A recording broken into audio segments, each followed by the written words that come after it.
நமஸ்காரம். அஸ்மத் சர்வகுருப்யோ நமஹ. இது நமது உலகம் சேனல் நேயர்களுக்கு வெங்கடம் ராம்நாராயண் அன்பு கலந்த வணக்கங்கள். நம்ம பரிகார ஸ்தலங்கள் இதெல்லாம் பார்த்துட்டுருக்கோம். இதில் நம்ம இப்போ பார்க்க போகிறது திருச்செந்தூர். மிக மிக பழமையானதொரு கோவில்.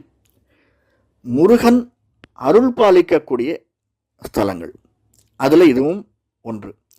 அங்காரகன், மேஷம், விருச்சிகம் இந்த ராசிகளுக்கு அதிபதியானவன் அங்காரகன், செவ்வாய்.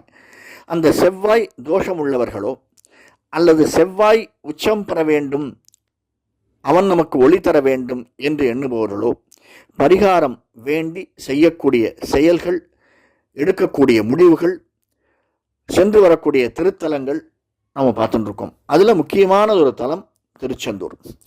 முருகனுக்கு ஏற்றம் தரக்கூடிய தலம்.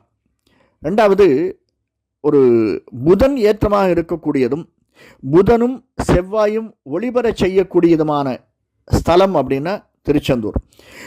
படிப்பு சரியாக வரல அப்படின்னா எப்படி ஹயக்ரீவனை நாம் வேண்டுகிறோமோ அதே போன்று ஞானம் பெற வேண்டும் என்றால் திருச்செந்தூர் சென்று வர வேண்டும். பல சித்தர்கள் எப்படி பழனியை உருவாக்கினார்களோ, பழனியில் பூஜித்தார்களோ, பூஜை செய்கின்றார்களோ, தற்போதும் செய்து வருகிறார்களோ, அதே போன்று பல சித்தர்கள் இருக்கக்கூடியதோர் இடம், வழிபாடு செய்து வரக்கூடிய தலம் திருச்செந்தூர். திருச்செந்தூர் சென்று வந்தோமேயானால் எப்படி திருப்பதி சென்று வந்தால் திருப்பம் நேரிடும் என்று சொல்வார்கள், அதே போல திருச்செந்தூர் சென்று வந்தால் திருப்பம் நேரிடும். திருச்செந்தூர் சென்று முருகனை தரிசித்து, இப்போல்லாம் ரொம்ப கஷ்டமாயிடுச்சு சார், நிறைய பைசா சார்ஜ் பண்ணுறாங்க, நான் ஒத்துக்கிறேன், கஷ்டம்தான்.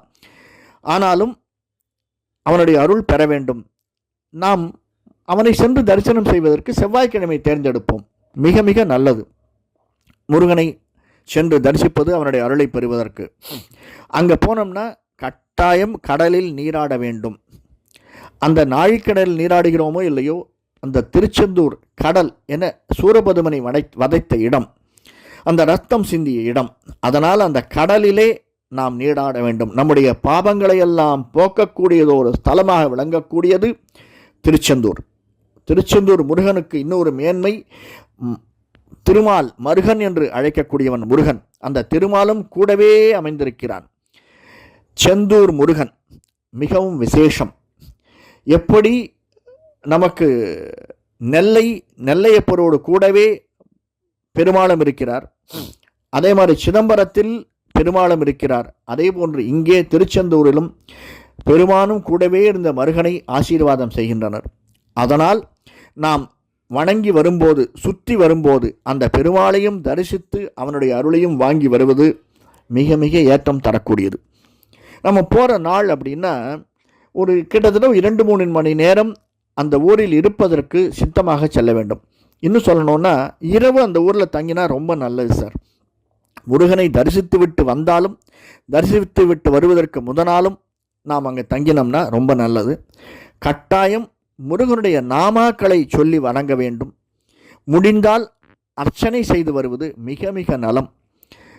அந்த திருச்செந்தூர் முருகனை நாம் செய்து வணங்கி வந்தோமையானால் வாழ்க்கையில் நமக்கு மேன்மை நடக்கணும் அப்படின்னா, மேன்மை பெறணும், ஒரு இன்க்ரிமெண்ட் வேணும், ஒரு ப்ரமோஷன் வேணும், இங்கேருந்து வெளிநாடு போகணும், இப்படியெல்லாம் ஆசைகள் இருக்கக்கூடியவர்கள் அதை நிறைவேற்றி கொள்ளக்கூடிய ஒரு பெரும் ஸ்தலமாக இந்த திருச்செந்தூர் முருகன் அருள் பாலிக்கிறார்.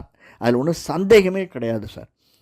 ஆனால் நமக்கு நம்பிக்கை இருக்கணும். கார்த்தால ஏந்திருந்தோம்னா இந்த நாள் நல்ல நாளாக அமையும், நாம் நினச்சதெல்லாம் சாதிக்கக்கூடிய திறமை நமக்கு இருக்குது, இந்த எக்ஸாமில் நாம் நிச்சயம் பாஸ் ஆகிடுவோம் அப்படின்னு நாம் நம்புகிற மாதிரி முருகனை சென்று நாம் சேவித்தால், வணங்கினால், வணங்கிவிட்டு வந்தோமையானால் நமக்கு அனைத்து விதமான நன்மைகளும் நடக்கும் என்று நம்ப வேண்டும்.